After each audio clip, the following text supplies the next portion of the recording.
ಪಂಚರಾಜ್ಯಗಳ ಚಕ್ರವರ್ತಿ ಶ್ರೀಕೃಷ್ಣ ದೇವರಾಯರಿಗೆ, ಬಲಿಜ ಕುಲ ತಿಲಕ ಶ್ರೀಕೃಷ್ಣ ದೇವರಾಯರಿಗೆ ಜೈ ಬಲಿಜ, ಜೈ ಬಲಿಜ, ಜೈ ಬಲಿಜ, ಜೈ.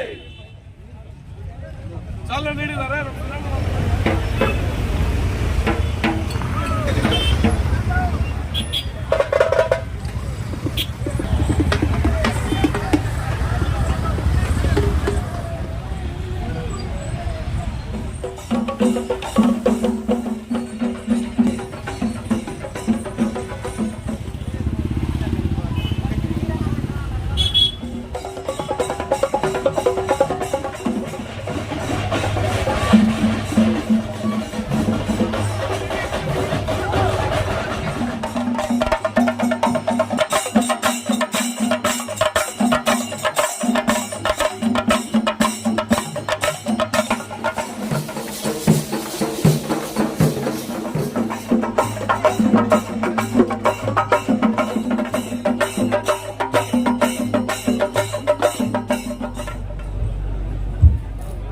ದಯವಿಟ್ಟು ಈ ವೇದಿಕೆ ಮುಂದೆ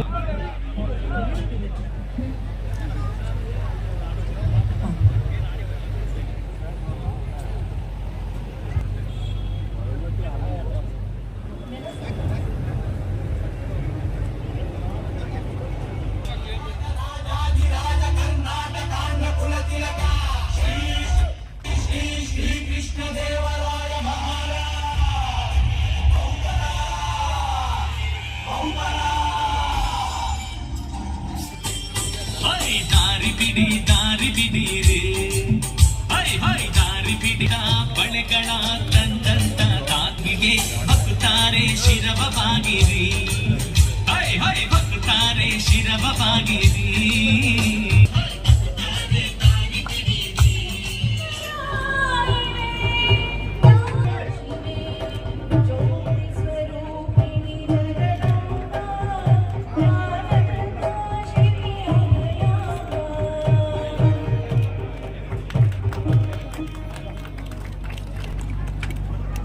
ಪ್ರಜ್ವಲನೆಯ ಮುಖೇನ ಇಂದಿನ ಶ್ರೀ ಕೃಷ್ಣ ದೇವರಾಯರ 555ನೇ ಎಲ್ಲ ಗಣ್ಯರಿಗೂ ಕೂಡ ಹೃತ್ಪೂರ್ವಕವಾದಂತಹ ಧನ್ಯವಾದಗಳು. ಕರ್ನಾಟಕ ರಾಜ್ಯ ಬಲಿಜ ಯುವ ಶಕ್ತಿಯ ಗೌರವ ರಾಜ್ಕುಮಾರ್ ಅವರು ಕೂಡ ಪಾಲ್ಗೊಳ್ಳಬೇಕಾಗಿ ವಿನಂತಿ. ಈಗ ಈ ಒಂದು ಕಾರ್ಯಕ್ರಮದ ಆಯೋಜನೆಗೆ ಶ್ರಮವನ್ನ ನೀಡಬೇಕಾಗಿ ಕೇಳಿಕೊಳ್ತಾರೆ.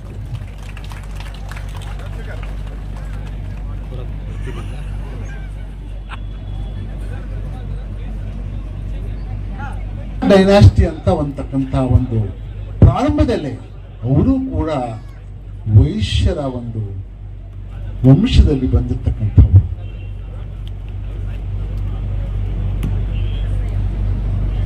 ಇವರೆಲ್ಲರೂ ಕೂಡ ಕೃಷ್ಣದೇವರಾಯರಾಗಲಿ, ಗುಪ್ತ ಆಗಲಿ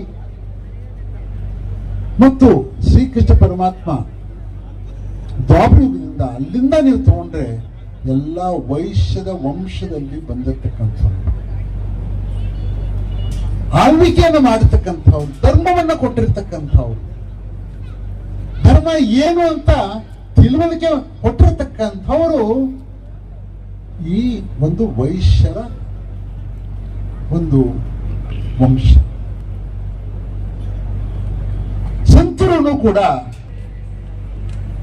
ಕಲಿಯುಗದಲ್ಲಿ ಏನಾದ್ರೂ ಕೂಡ ಯಾವ ರೀತಿ ಒಬ್ಬ ರಾಜ ಧರ್ಮವನ್ನ ಸ್ಥಾಪನೆಯನ್ನ ಮಾಡಿರ್ತಕ್ಕಂಥ ಒಂದು ಸುವರ್ಣ ಯುಗ ಅಂತ ನಾವು ಏನ್ ಕರಿತೇವೆ, ಇತಿಹಾಸಗಳು ಇಡೀ ಪ್ರಪಂಚದಲ್ಲಿ ಅದರ ಬಗ್ಗೆ ಏನು ವರ್ಣನೆಯನ್ನು ಮಾಡಿದ್ದಾರೆ. ಅದೇ ರೀತಿಯಾಗಿ ಋಷಿ ಮುನಿಗಳಾಗಿ ಇಹಲೋಕ ಮತ್ತು ಬರುವಂಥ ಸತ್ಯಲೋಕಕ್ಕೂ ಕೂಡ ಆ ಮಂತ್ರವನ್ನ ಯಾರ ಕೈನಲ್ಲೂ ಆಗುವುದಿಲ್ಲ. ಅರ್ಥವನ್ನು ಮಾಡ್ಕೊಳ್ಳಿ.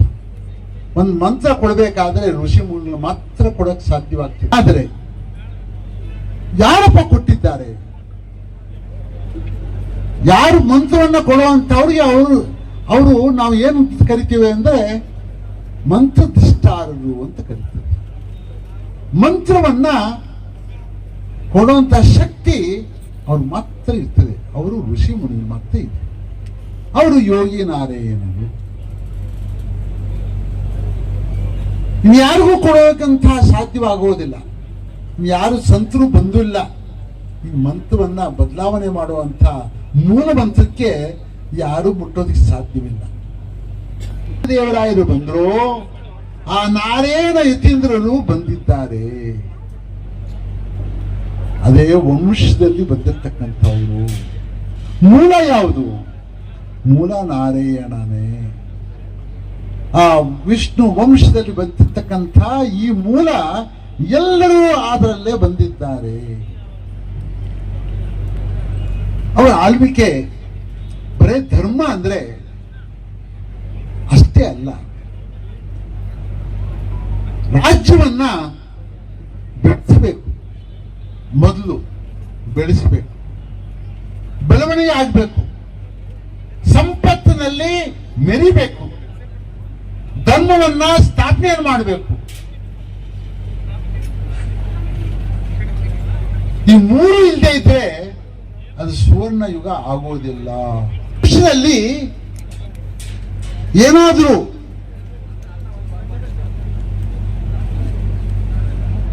ತಮಿಳುನಾಡಿನ ಇತಿಹಾಸ ನಾವು ನೋಡ್ಬೇಕಾಗಿದ್ರೆ ಈ ವಂಶಸ್ಥರೇನೆ ಆ ಒಂದು ನಾಯಕರಾಗಿರ್ತಕ್ಕಂಥ, ಮಧುರೈ ನಾಯಕರಾಗಿರ್ತಕ್ಕಂಥ ರಾಜರೇನಿದ್ದಾರೆ, ಇದೇ ವಂಶಸ್ಥರು, ಇದೇ ಒಂದು ಪಂಗಡ ಇರತಕ್ಕಂಥವರು. ಎಲ್ಲಾ ತಮಿಳುನಾಡಿನ ಇತಿಹಾಸ ಆ ನಾಯಕರದೇ, ಮಧುರೈ ನಾಯಕರದ್ದೇ. ಅವರು ಇವರ ಒಂದು ಸಂಬಂಧ, ಇವರೇ ಅವರನ್ನ ನಾಯಕನ್ನು ಮಾಡಿದ್ರು. ಇಡೀ ನೀವು ಭಾರತ ದೇಶವನ್ನು ನೋಡಿದಾಗ ಎಲ್ಲ ಏನೇನಾಗಿದೆಯೋ, ಏನೇನು ಇತಿಹಾಸದಲ್ಲಿ ಬರಿಬೇಕಂತಿದೆಯೋ, ಏನಾದ್ರೂ ಒಂದು ಮಾರ್ಗದರ್ಶನ ಕೊಡಬೇಕಂತ ಏನಾದ್ರೂ ಇದ್ರೆ ಈ ವಂಶಸ್ಥರೇ ಬಂದ್ರೆ ಕೃಷ್ಣದೇವರಾಯರು. ಅವ್ರ ದೇವಸ್ಥಾನಗಳನ್ನ ಬೆಳವಣಿಗೆ ಮಾಡಿದ್ರು. ವೈಷ್ಣವ ದೇವಸ್ಥಾನ ಆಗ್ಲಿ, ಶೈವ ದೇವಸ್ಥಾನ ಆಗ್ಲಿ, ಶಾಕ್ತ ದೇವಸ್ಥಾನ ಆಗ್ಲಿ, ಎಲ್ಲವೂ ಒಂದೇ ರೀತಿಯಾಗಿ ನೋಡಿದ್ದಾರೆ. ಒಂದೇ ರೀತಿಯಾಗಿ ಬೆಳವಣಿಗೆ ಆಗಿದೆ. ಯಾವ ಭೇದನೂ ಮಾಡಿಲ್ಲ. ಅವರು ಆ ಕೃಷ್ಣದೇವರಾಯನ ಆಳ್ವಿಕೆ. ಅಲ್ಲಿ ಹೋದಾಗ ಒಂದು ಯಾರು ಇದರ ಬಗ್ಗೆ ಇವರ ಮಹಿಮೆಯನ್ನ ಕೊಂಡಾಡ್ತಕ್ಕಂಥವ್ರು ಯಾರು, ಏನಾದ್ರೂ ಒಂದು ಅವ್ರು ನಿಜವಾಗ್ಲೂ ದೇವತ್ವವನ್ನು ಪಡೆದತಕ್ಕಂಥ ಇದು ಇದ್ದಾರ ಅಂತಕ್ಕಂಥ ನಾವು ನೋಡಿದಾಗ ಈ ಪೋರ್ಚುಗೀಸ್ನಲ್ಲಿ ಬಂದಿರತಕ್ಕಂಥ ಟ್ರೇಡರ್ಸ್ ಏನಿದ್ರು ಅವರು ಎಲ್ಲವನ್ನೂ ಬರೆದಿದ್ದಾರೆ. ಅಂತ ವೈಭವವನ್ನ ಮತ್ತೆ ಸುಭಿಕ್ಷವಾದಂತ ದಕ್ಷಿಣ ಭಾರತವನ್ನು ಆಳ್ದಂತ ಏಕೈಕ ರಾಜ್ಯ ಅಂದ್ರೆ ಶ್ರೀಕೃಷ್ಣ ದೇವರಾಯರು.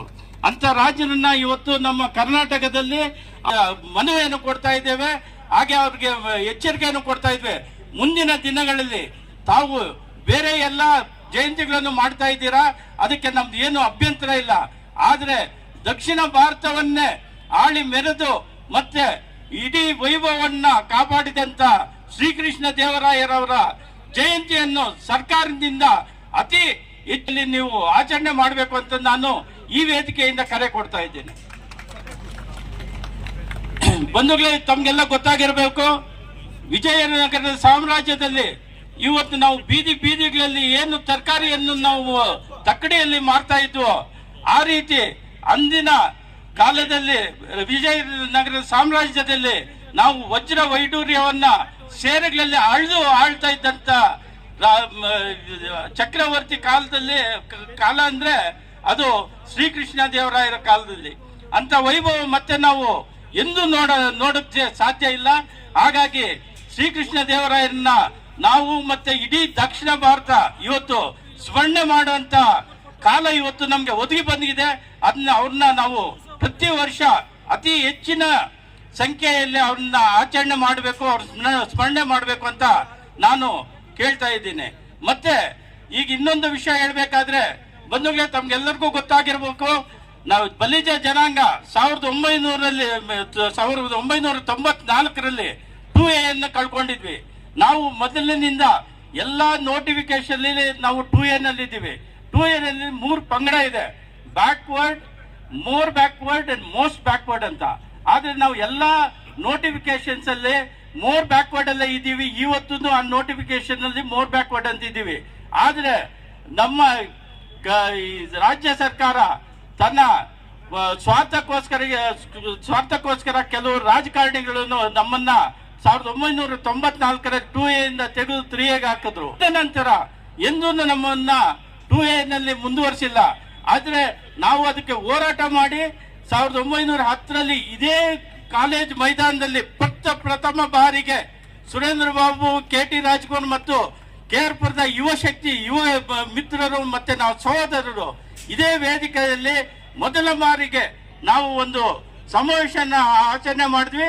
ಆ ಸಮಾವೇಶ ನಂತರ ಮುಂದಿನ ವರ್ಷ ನೀವು ಕೇಂದ್ರ ಸಂಘದವರು ರಾಜ್ಯ ವ್ಯಾಪ್ತಿಯ ಒಂದು ದೊಡ್ಡ ಸಮಾವೇಶ ಮಾಡಬೇಕು ಅಂತ ಕರೆ ಕೊಟ್ವಿ. ಆದ್ರೆ ಅದು ನೆರವೇರಲಿಲ್ಲ.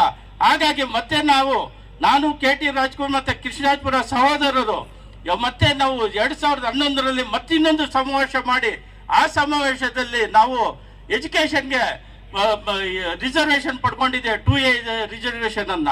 ಆ 2A ರಿಸರ್ವೇಶನ್ ಕೊಟ್ಟಂತ ಸಂದರ್ಭದಲ್ಲಿ ಬೇರೆ ಸಮುದಾಯದವರು ಹೈಕೋರ್ಟ್ ನಲ್ಲಿ ರಿಟ್ ಅರ್ಜಿ ಹಾಕಿದ್ರು.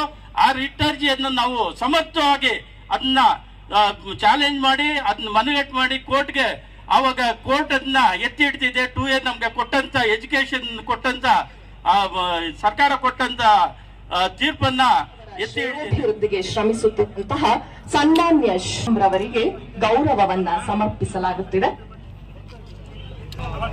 ಸಹಕರಿಸಿದಂತೆ ಇನ್ನೂ ಕೆಲವು ನಿಮಿಷಗಳ ಕಾಲ ಸಹಕರಿಸಬೇಕಾಗಿ ಕೋರಿಕೊಳ್ತಾನೆ. ಶ್ರೀಮತಿ ದೇವರಾಜ್ ರವರಿಗೂ ಕೂಡ ಗೌರವವನ್ನ ಸಮರ್ಪಿಸಲಾಗ್ತಾ ಇದೆ. ಹಿಂದೆ ಇರೋರು ಯಾರು ಕಾಣೋದಿಲ್ಲ. పరంగారు బలి సంఘ తరఫున రూపేష్ గారి ఆధ్వర్యంలో ಆದ್ದರಿಂದ ಕಾರ್ಯಕ್ರಮಕ್ಕೆ ಆಗಮಿಸಿರುವಂತಹ ಬಹಳ ದೂರದಿಂದ ಆಗಮಿಸಿದ್ದೀರಾ. ಎಲ್ಲರನ್ನೂ ಕೂಡ ವೇದಿಕೆಯ ಮೇಲೆ ಆಸೀನಗೊಳಿಸಲಿಕ್ಕೆ ಸಾಧ್ಯವಾಗದಿಲ್ಲ. ಹಾಗಾಗಿ ಅನ್ಯತಾ ಭಾವಿಸದೆ ನಾವೆಲ್ಲ ಶ್ರಮಿಸ್ತೇವೆ, ಕೈ ಜೋಡಿಸ್ತೇವೆ. ಉನ್ನತ ಅಧಿಕಾರವನ್ನ ಪಡೆಯಲಿ ಮನಸ್ಸಿನಿಂದ ಎಲ್ಲರೂ ಕೂಡ ಶ್ರಮಿಸೋಣ. ಪರ ಮರೆತು ತಮಗೆ ಯಾವುದೇ ರೀತಿಯ ಗೌರವ ಆಹ್ವಾನವನ್ನ ನೀಡಲಿಲ್ಲ ಎಂಬುದಾಗಿ ಅನ್ಯತಾ ಭಾವಿಸದೆ, ಕನ್ನಡದಲ್ಲಂತೂ ನಿಜವಾಗ್ಲೂ ಹೇಳಕ್ಕಾಗಲ್ಲ, ಅಷ್ಟು ಆಗಿದೆ ಸಿನಿಮಾ. ಹ್ಯಾಂಡ್ಸ್ ಆಫ್ ಇರೋ ನಮ್ಮ ಕರ್ನಾಟಕಕ್ಕೆ ಚಿಕ್ಕಂತ ಋತಿಕ್ ರೋಷನ್ ಅಂತ ಹೇಳಿದ್ರೆ ತಪ್ಪಾಗೋದಿಲ್ಲ. ಹ್ಯಾಂಡ್ಸ್ ಆಫ್ ಆಗಿದ್ದಾರೆ.